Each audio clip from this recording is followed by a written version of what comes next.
Hello everyone and welcome back to another 6-scale figure review with me, your host, That Mania. And today we have the Flashpoint Toys, or is it just Flashpoint? Flashpoint Toys Space Beetle. So this is Blue Beetle from the Blue Beetle movie, obviously. He's not in anything else that I'm aware of, at least right now. But this is Blue Beetle from Flashpoint Toys of the Blue Beetle movie. I've been looking forward to this one because this movie really kind of got overshadowed by I'd argue, the downfall of the DCEU a bit. It wasn't a fantastic movie, like it wasn't life-changing. It was a nice, safe superhero movie that definitely had a good charm and a lot of heart, and definitely should not have been overshadowed as much as it was. So to see Hot Toys skip it just makes sense because they go where the money goes. And the end of the DCEU was not a money pit, obviously. But here is the box. Thank you, Flashpoint Toys, for making this, because I'd be upset if you didn't. It's got the scarab on it. You can see there's a bit of like a space theme going on here. It is cool. Obviously, it is the space of Beetle. And on the back here, I did close it upside down, I'd argue, but you could see you got the little chest light, which there are no lights on this thing. It's all UV blacklight stuff. It's not my favorite. I'd prefer a light, but whatever. But that's the box. But obviously you want to see the Beetle inside, so why don't we take him out of the box? This guy really pops in the light. I did take him out of the box, but you know, as a normal person in a normal home, I have normal yellowy lights, which is, you know, the good thing. You should have those. They're nice. They're nice and comfortable. White, it's like, it feels like a hospital. But that's not what we're talking about. What I'm talking about is this guy really pops in the light box lighting. It looks really, really good. All the details shine really, really well. That color of blue is very pretty. And just holding this guy in hand, he feels he's got some good heft to him. This is a good, well put together figure. I mean, just from looks alone, Flashpoint Toys has been hit or miss recently, and this looks to be more of a hit than a miss. And we'll talk about that more here when we take a deeper look. But just off of initial impressions alone, this guy definitely has some presence, especially because it's got that, like I said, the striking blue color. I think the one thing that could have made this thing pop even more is if they found a way to make the chest thing light up, so it could have that crisp light color in the middle. But if that's my only complaint so far, then I mean, thank heavens for that. Anyway, let's get him off of the spinning turntable and actually talk about him and everything he comes with. So this guy does not come with a lot, which is kind of a shame because he does have a lot of cool accessories that he could have come with. What he does come with is all right. Let's start out with this weird holographic-y blue sword. It does kind of just look like candy. It doesn't quite have the detail. Like, it's okay at best, but it's not like my favorite thing in the world. It's just a thing that he has. It's something, I mean, he used a sword like this in the movie, but like, it just feels kind of cheap accessory-wise. I would have much preferred like a hand blaster or two, because he uses those more often than not. So to just have this big, goofy sword is kind of janky at best. He does come with an extra back piece here that you can replace the other one for.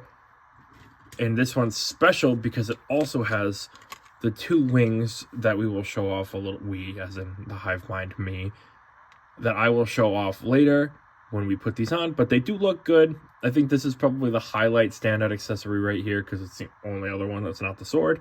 It's got a nice coloring to it. I like the texturing, like the honeycomb texturing. Pretty good. It does kind of give me the same vibe as the Falcon wings from the Winter Soldier, because if it's just like one piece instead of movable pieces, but it's fine for somebody like this. And then, you know, some people might open this box and go, oh my god, why do I only have two hands? Because genuinely, the two hands it comes with is, there's no symmetrical hands on this figure. You get the holding hand and you get this open hand. Most people don't know Flashpoint likes to have these display bases that have the hands. on the inside there. And inside we have another slightly open hand for the left side here, and then this karate chop hand for the right side. Why they couldn't make any pair symmetrical? What if I don't want the holding hand? What if I just wanted two open hands, you know? Oh, I could go to open hand and a karate chop hand, or I could go open hand or a whole karate chop hand and another open hand. It's kind of annoying that there's no symmetrical hands. So I have to take points off for that, because there's no reason there shouldn't at least be one pair of relaxed hands or fist hands or something. And they seem to do this a lot, where they just don't have symmetrical hands. They do the bare minimum hands that they can absolutely do. And it kills me, because Flashpoint Toys, you're doing some stuff that I really want and I'm interested in, but like, you're just, sometimes you're lazy with it. But what they weren't lazy with is this figure in general. I can complain about the hands all I want, but it doesn't take away from the fact that this figure is absolutely beautiful. Let's get a closer look here, shall we? Moving into the box. And this sculpt is crazy. It is so well detailed. Obviously, it's got the flat face.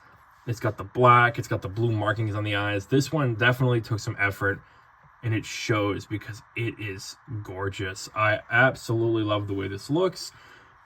You can even see there's a lot of detail in those eyeballs there, which is crazy work. It's got depth to it, which I don't know if I've ever seen in a 6-scale figure like this, but you could see like there's the glass over it, plus the inner eyeball. It's super cool, and I'm very appreciative of all the effort and probably engineering that went into this figure, because it shows. And this is where it shines, because it's stuff like this. Because they could have just, they could have done the bare minimum like they did with the hands, but they didn't. They really went the extra mile. And it's a very, very pretty figure here.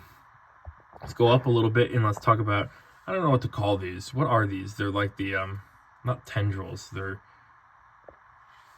I can't remember the word I'm looking for here. But they are super cool. They are movable. So there are little ball joints in between. So you do get some range of motion on them. So they aren't just stuck in place.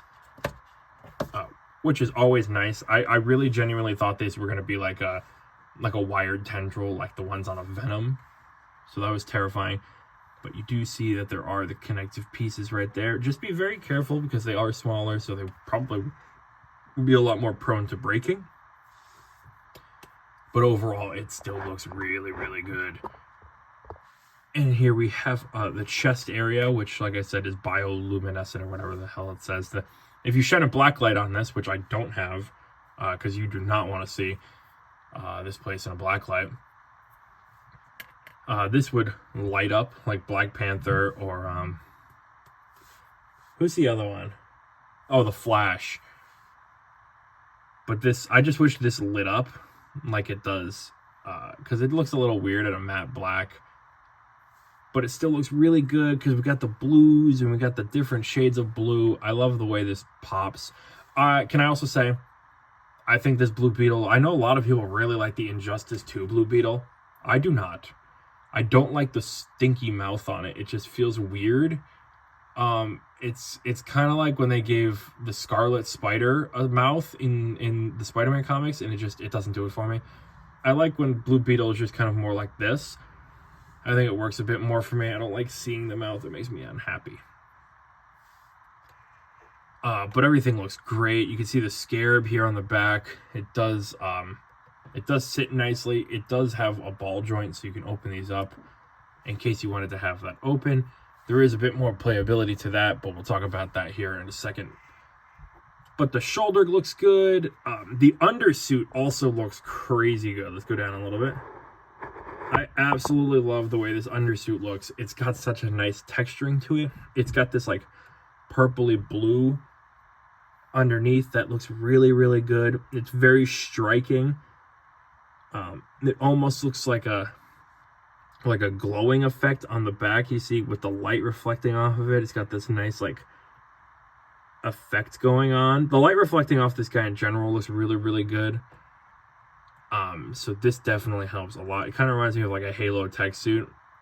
If I was to rip this guy apart, I would probably make like a Halo 4 tech suit guy out of this, because it reminds me of the Halo tech suit.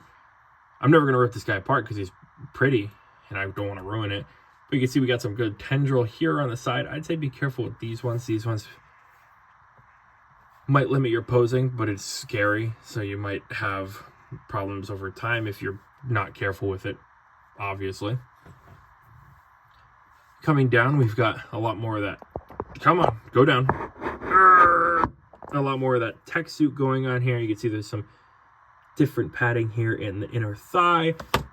And then towards the bottom, we're back to that nice Blue Beetle blue with these knee pads and these shins with speakers in the middle. And then the shoes are nice. They're hefty. This guy has some hefty ankle joints that really secure him, because he's definitely, like I said earlier, got some weight to him. I know Flashpoint, huge fan of die cast. I can't find any die cast on here, but it feels hefty like die cast, which is always nice. I appreciate a good hefty figure because I know he's not going to flail and frail over time as much. But we do have, you know, something to talk about. We've got this back here. And if you need to know how to take this guy apart, it's fairly easy. You just got to pop off these parts, just a little ball joint, so just pop them out. This part's magnetically. Do I have a Hot Toys magnet problem already? I don't think I do. It looks like the magnet's just missing. But this part magnetically sticks back here. So you just want to pop this off. And then the only other thing you'd have to do is pop these two pieces off. Then from here, all you have to do is take this piece and pop it over top. And you'll see there's these little two pegs sitting out here. So you can then take the wing and plug it in like that. If you've plugged it in the right way, then you can just ball joint it. They are very weak pegs. So unfortunately, the wings don't like to stay where you want them to for the most part. You gotta really want it. I don't know how to get them to be tougher, you know? But once you've got that in, you do have Blue Beetle with wings. It's just a matter of trying to get it so that those wings don't do exactly what they're doing right now, which is the shameful part. It should have been a little tougher to get these to fall down, but just the slight weight of the wings kind of likes to bring it down over time. So you can't quite get the wings where you want them to go, which I guess is probably my biggest issue, other than the hand problem so far. But other than that, this guy is solidly put together. I'm very happy about what we're looking at with this guy, and for the price, it really wasn't that bad. Anyway, this guy's pretty colorful, so I wanted to bring out a couple other colorful characters here so that he can really shine with a nice colorful lineup. So I'd argue these are probably the most colorful cast of characters in my DC collection right now, with Batman being as colorful as Batman could possibly be. A little blue and gray action never hurt nobody, except for Ben Affleck, because the suit's weird to a lot of people. But he does look really good with the cast. He does blend in pretty nicely with this. It's giving me a very, classic early 2000s Justice League vibe, with the striking colors on everybody. The Flash and Blue Beetle and Supergirl here, because Superman's a little too muted. We got the gold armor Wonder Woman, our classic suit Aquaman, and Batman. But I wasn't expecting Blue Beetle to be taller than... Actually, no, he isn't. It looks like he is on camera, but it's slightly because Flash it's perspective-based. But Blue Beetle here sits at a nice height. He's a teenager, so of course he's going to be a little shorter than the adults here. And I think Aquaman and Batman are always going to tower over them because they're tall. They're tall people. But I'm definitely happy with a league like this. I think somebody like Blue Beetle definitely will shine a lot more if you have a Ted Cord Blue Beetle, and a booster golds, then things will really start to pop. But for now, he's sitting comfortably, high and happy with the league here, my colorful, happy Justice League, where nothing could possibly go wrong. And as much as I love looking at this, we do have to continue the videos, so why don't we take this colorful cast and send them off on their next mission and do some articulation. So, Blue Beetle here has a life ending 360 degrees with it up that far and down that far. Is that fabric? Did I never notice that? It's a little bit of fabric back there. That's so nice. These articulate up, back, all around. So pretty good articulation on the tendril things there. Arm's going to go up that far. The suit is going to be a little preventative of good poses. And just be careful. Up that far, back about that far. And a little bit more than 90 at the elbow, so not too bad. He does have an ab crunch, but I just heard a noise I didn't like. It's this right here. I would say be careful of ab crunching, because it seems like this will come off. So don't ab crunch all that much, which is a shame, but as long as you keep him flat, it should be fine. I'd say leg goes up about that far. Leg goes back about none, because this guy's got a dump truck back here. And then, carefully, probably 90 at the knee. You could probably go a little further, but I don't want to. And then freedom at the ankle, so he's got good articulation. I just wish, I mean, I knew the suit was going to be limiting, but I wish it wasn't this limiting, because it really does suck the fun out, you know? Just that little bit. But overall, pretty good poser. Let's wrap up this video.